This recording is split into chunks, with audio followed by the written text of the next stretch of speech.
ആശുപത്രിയിൽ പോയിട്ട് അതെ, ഞാൻ മോർച്ചറിയിൽ നിന്നാണ് വരുന്നത്. മോർച്ചറിയിൽ നിന്ന് പെൺകുട്ടിയെ നേരത്തെ 1 മണിക്കൂർ മുമ്പ് വിട്ടു. ഇപ്പോൾ നമ്മളെ കുട്ടിയെ ഈ 5 മിനിറ്റ് മുമ്പാണ് വിട്ടത്. ഇപ്പോൾ മെഡിക്കൽ കോളേജിൽ എത്തിക്കാണും. പിന്നെ അവൻ്റെ ബോഡി ഏതാണ്ട് എനിക്ക് കാണാൻ കഴിഞ്ഞിട്ടുണ്ട്. അവൻ്റെ ഡാമേജ് എന്ന് പറയുന്നത് പല സൈഡിൽ, ബാക്ക് സൈഡിലാണ് നല്ല ഒരു പൊട്ടലുണ്ട്. ഇവിടെ ഒരുപാട് ബ്ലഡ് സ്ട്രെച്ചറിലുണ്ട്. കുട്ടിയുടെ കൊച്ചുമോൻ്റെ അവരെ കണ്ടു. അങ്ങനെ അതെല്ലാം കഴിഞ്ഞു വിട്ടിട്ട് പിന്നെ ഡോക്ടർ എന്നെ വെയിറ്റ് ചെയ്യായിരുന്നു കാണാൻ വേണ്ടി. അങ്ങനെ ഡോക്ടറെ പോയി കണ്ടു. IC തന്നെ പോയത്. ഞാനും ബ്ലോക്ക് മെമ്പറും കൂടി ഉണ്ടായിരുന്നു. അങ്ങനെ ഡോക്ടർ കാര്യങ്ങളെല്ലാം പറഞ്ഞത് തലയിൽ 13 സ്റ്റിച്ചിങ് ഓൾറെഡി ഇപ്പോൾ കഴിഞ്ഞു അമ്മയ്ക്ക്, ഷമിക്ക്. പിന്നെ മുഖത്ത് ഈ 2 കണ്ണിൻ്റെ താഴെ സൈഡിലെല്ലാം എല്ലും പൊട്ടിയിട്ടുണ്ട്.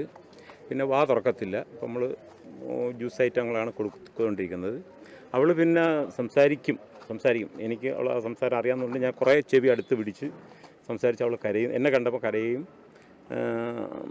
അഫ്സാനെ ചോദിക്കുകയും ചെയ്തു. കൊച്ചുമോന, മാമച്ചി മോനഞ്ഞ് കൊണ്ടുവരണം, രണ്ടാമത്തെ കുട്ടി മോനഞ്ഞ് കൊണ്ടുവരണം. ഞാൻ പറഞ്ഞു കൊണ്ടുവരാം ഷമി എന്ന് പറഞ്ഞു. അങ്ങനെ കൊണ്ടുവരണം ഡോക്ടർ നിൽക്കേ. അവൾ അങ്ങനെ കുറച്ച് അവളെ കൊണ്ട് പറയുന്ന രീതിക്ക് ശ്വാസം എടുത്ത് പറയുന്നുണ്ട്. വ്യക്തമായി അത് കുറച്ച് അറിയാം. അങ്ങനെ എന്നോട് കാര്യങ്ങളൊക്കെ പറഞ്ഞു. കാരണം അവൻ എന്തെങ്കിലും ഉണ്ടോ, മുറിവുണ്ടോ എന്നൊക്കെ ഞാൻ ചോദിക്കുന്നുണ്ട് എന്നൊക്കെ ചോദിച്ചു. ഷെമി അറിഞ്ഞിരിക്കണം. അഫാനെ പറ്റി ഒന്നും ചോദിച്ചില്ല. അവർക്ക് കൊച്ചിനെ കാണണം എന്നുള്ളതിലാണ്.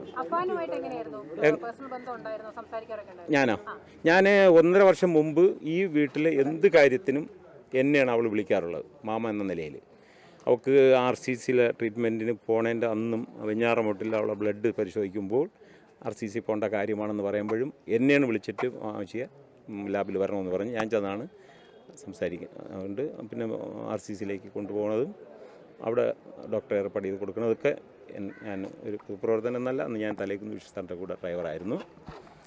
ഇപ്പോഴും ലാസ്റ്റ് ആയിരുന്നു. അങ്ങനെ ഒരു ബന്ധങ്ങളുണ്ടായിരുന്നു. അപ്പോൾ ആ ഒരു നടന്ന് അങ്ങനെയുള്ള എല്ലാ കാര്യങ്ങളിലും ഞാനായിരുന്നു. 1.5 വർഷത്തിന് ശേഷം ഇവൻ വലുതായി +2 ആയപ്പം പിന്നെ ഞാൻ ഇങ്ങോട്ട് വരാറില്ല. വലുതായല്ലോ, പിന്നെ അതിലേക്ക് വരുന്നില്ല. അവർക്ക് വലിയ വിഷയങ്ങൾ. പിന്നെ ഇടയ്ക്ക് 2 വർഷം മുമ്പ് ഗൾഫിൽ അവൻ കൊണ്ടുപോയി, എല്ലാവരെയും കൊണ്ടുപോയി തിരിച്ചു വന്നു. ഒരു 10 മാസത്തോളം അവിടെ നിന്ന് തിരിച്ചു വരികയൊക്കെ ചെയ്തു. അവൻ്റെ സഹായമാണല്ലോ, വേറെ ആരെയും സഹായമില്ലല്ലോ. ഇവർ ഒന്നുമില്ലാത്ത ഒരു 50 രൂപയ്ക്കുള്ള സാധനം എടുത്ത് കഴിക്കാൻ പോലും ഇല്ലാത്ത ഈ കുടുംബത്തുള്ളതാണ് ഇവർ രണ്ടുപേരും. റഹീമും അതേപോലെയാണ്. ഇന്ന് റഹീമിൻ്റെ വീട്ടിൽ പോയാൽ ചാണാമൊഴിയ വീടാണ്. ഞാൻ ഇവളായിട്ട് പോകും. അവിടെ നിന്ന് ആഹാരം കഴിച്ചിട്ടുണ്ട് അമ്മയുടെ കൂടെ. അമ്മ ഒറ്റയ്ക്ക് ഇവിടെ തന്നെ ഈ വീട് പാലയാച്ചിൻ്റെ അന്ന് അമ്മയ്ക്ക് അങ്ങ് പോകണം. ഇവിടെ എങ്ങും കിടക്കില്ല. എല്ലാ 11 മക്കളാണ്ട് ഉണ്ട്, ആണും പെണ്ണുമായിട്ട്. ചുറ്റളവിൽ തന്നെ 2-3 പേരുണ്ട്. പക്ഷേ ചാണമൊഴിയ വീടാണ്, പഴയ വീടാണ്. അത് നിർത്തിക്കൊണ്ട് ഇപ്പോൾ അടുത്ത് ഇവർക്ക് വേണ്ടി ഒരു വീട് മക്കൾ വെച്ചു കൊടുത്തിട്ടുണ്ട്. എന്നാൽ അവർ ഇവിടെ കിടക്കുന്നത് വിദേശത്ത് പോയി സമ്പാദിച്ച അവൻ്റെ വരുമാനമാണ്, വേറെ ആരുടെ വരുമാനമല്ല. എന്താ പ്രണയം ബന്ധമുണ്ടെന്ന് റഹീമിന് അറിയാമോ എന്നുള്ള അറിയില്ലല്ലോ. അല്ല, അതിനെക്കുറിച്ച് എന്നോട് സംസാരിച്ചിട്ടില്ല. എങ്ങനെ ഞാൻ മെനിങ്ങാന്ന് എതിർച്ചയിൽ ഞാൻ ആറ്റിങ്ങൽ റോട്ടിൽ നിന്ന് വെഞ്ഞാറമൂട്ടിലേക്ക് വരുമ്പോൾ HP പെട്രോൾ പമ്പിൻ്റെ ഓപ്പോസിറ്റ് യവനും അഫാനും ഒരു പെൺകുട്ടിയുടെ ബാക്കിയിരിക്കണം. എന്നെ കാണുകയും ഞാൻ കാണുകയും ചെയ്തു. ഞാൻ പെട്ടെന്ന് മുഖം മറച്ചോളാം. കാരണം എനിക്ക് അവൻ അങ്ങനെ ഒരു ഞാൻ കാണണ്ടെന്ന് വിചാരിച്ചിട്ട്. പെട്രോൾ പമ്പിൻ്റെ ഓപ്പോസിറ്റ്. പക്ഷേ ഹെൽമെറ്റ്, 2 പേർക്ക് ഹെൽമെറ്റില്ല. അപ്പോഴാണ് ഞാൻ വീട്ടിൽ ചെന്ന് വൈഫിനോട് പറയുകയും ചെയ്ത് ഇങ്ങനെയാണെന്ന് പറഞ്ഞു. ഞാൻ അവൻ പോകണമെന്ന് പറഞ്ഞു. പിള്ളേരല്ലേ എന്ന് പറഞ്ഞു. മുമ്പ് വീട്ടിൽ വെച്ച് എലി വിഷം കഴിച്ചിട്ടുണ്ട്. വീട്ടിൽ നിന്ന് എലിയൊക്കെ വയ്ക്കാൻ വെച്ചിരുന്ന അന്ന് മെഡിക്കൽ കോളേജിൽ ഞാനുണ്ടായിരുന്നു. അല്ല, അങ്ങനെ അന്ന് മൊബൈലിൻ്റെ ഇത് 3 മൊബൈൽ ഇത് ആയില്ല. അല്ല 5-6 പഠിക്കുമ്പോഴാണെന്ന് എനിക്ക് തോന്നുന്നു. എൻ്റെ വിഷയം ഉമ്മ എന്തോ പറഞ്ഞത് അതിനടുത്ത് കഴിച്ചു, ഇത്രയേ ഉള്ളൂ. വേറെ ഇല്ല, ഉപയോഗിക്കുന്നതായിട്ട് എനിക്കിതുവരെ അറിവില്ല. ഞാൻ എൻ്റെ ആരും പറഞ്ഞിട്ടുമില്ല. സംഭവിച്ചത് കുടുംബം സംബന്ധിക്കുന്നത് 4 പേരെ ഒരുമിച്ച് ഒരു ജമാഅത്ത്, പാങ്ങോട് ജമാഅത്തിലാണെന്നാണ് എല്ലാവരും പറഞ്ഞു. നമ്മൾ തീരുമാനിച്ചത് പൊതുദർശൻ മോനെ ഇവിടെ കൊണ്ടുവരും.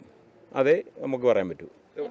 ഇവിടെ ജംഗ്ഷനിൽ ആ കടയുടെ മുന്നിൽ ഒരു ടാർപ്പ കെട്ടിയിട്ട് കുറച്ച് നാട്ടുകാർക്ക് ബന്ധുക്കൾ കാണാൻ വേണ്ടി വെക്കാൻ നമ്മൾ തീരുമാനം എടുത്തിട്ടുണ്ട്. സ്കൂളിൽ വെക്കണ്ടെന്ന് വിചാരിച്ച്.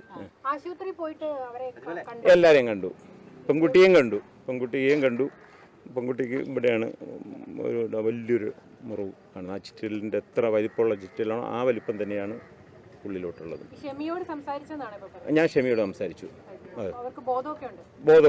ബോധമുണ്ട്. എന്നെ കണ്ട് എൻ്റെ കയ്യിൽ കയറി പിടിച്ചു, കരഞ്ഞു. എന്നെ കണ്ട കരഞ്ഞു. എന്താ, ഇളയ മോനെയാണ് തിരക്കിയത്. കാരണം ഇളയ മോനെയാണ് തിരക്കിയത്. മറ്റെൻ്റെ ആ പ്രവൃത്തി അവൾ കാണണമല്ലോ. അതുകൊണ്ട് ഇളയ മോനെയാണ് തിരക്കിയത്. മോനെ കാണണം, മാമിച്ച് കൊണ്ടുപോവാന്ന് ഞാൻ മുമ്പോട്ട് നടക്കുമ്പോഴും അവൾ പറയുന്നത് മാമിച്ച് മോനെ കൊണ്ട്. ഇല്ല, ഉപദ്രവമൊന്നുമില്ല. ഉപദ്രവിച്ചിട്ടൊന്നുമില്ല. അങ്ങനെ ഉണ്ടെങ്കിൽ എന്ന് പറയും. ഇല്ല, ഷെമി ഒന്നും പറഞ്ഞിട്ടില്ല. ഞാൻ ചോദിക്കുന്ന അതല്ലല്ലോ നമുക്ക് ചോദിക്കാൻ. എന്താണ് അഫാൻ കാണിച്ചതെന്ന് നമുക്ക് ചോദിക്കാം. വരട്ടെ, അവൾ വരും അതെന്നാണ് എൻ്റെ ഉറപ്പ്. ഞാൻ കണ്ടതാണ്. ഞാൻ 2 പ്രാവശ്യം കണ്ടു. രാവിലെ ഞാൻ കയറി കണ്ടു, 9 മണിയാകുമ്പോൾ ഞാൻ കയറി കണ്ടു. ഇപ്പോൾ എന്നെ ഡോക്ടറെ വിളിച്ച് വീണ്ടും കാണിച്ചു. മെച്ചപ്പെട്ടിട്ടുണ്ട്. കാരണം അവൾ എന്നെ കണ്ട് എൻ്റെ കയ്യിൽ കയറി പിടിക്കുന്നു, കരയുന്നു. പിന്നെ എന്നോട് മോനെ കാണണം എന്ന് പറയുന്നു. മെച്ചമാണല്ലോ അത്. വലിയ മെച്ചമാണ്. നമ്മൾ പ്രതീക്ഷിക്കുന്നോളാം. ഡോക്ടർ പറഞ്ഞത് ഇതാണ്, ആഹാരം 24 അവർ കാണണം. തലയ്ക്കകത്ത് നല്ല നീർക്കെട്ടാണ്, നല്ല നീരുണ്ട്. ഞാൻ പറഞ്ഞ് മുഖത്ത് തന്നെ കാണാൻ വയ്യ, എനിക്ക് തിരിച്ചറിയാൻ വയ്യായിരുന്നു. ഞാൻ അടുത്ത് നിന്നിട്ട് ക്ഷമിയാതാണെന്ന് ചോദിച്ചു. കാരണം എനിക്ക് അത്ര അറിയാൻ വയ്യാതായിപ്പോയി. അത്ര മുഖമൊക്കെ കൊണ്ടങ്ങ് വളരെ ആയി. മോൻ ഒരുപാട് മുറിവ് ഉണ്ട്. ഇവിടെയാണ് അവൻ്റെ റൈറ്റ് സൈഡിൽ ചെവിയുടെ തൊട്ട് മുകളിലുള്ള ഒരു അടിയാണ്. അതാണ് അവൻ്റെ മരണത്തിന് കാരണം. ശരി.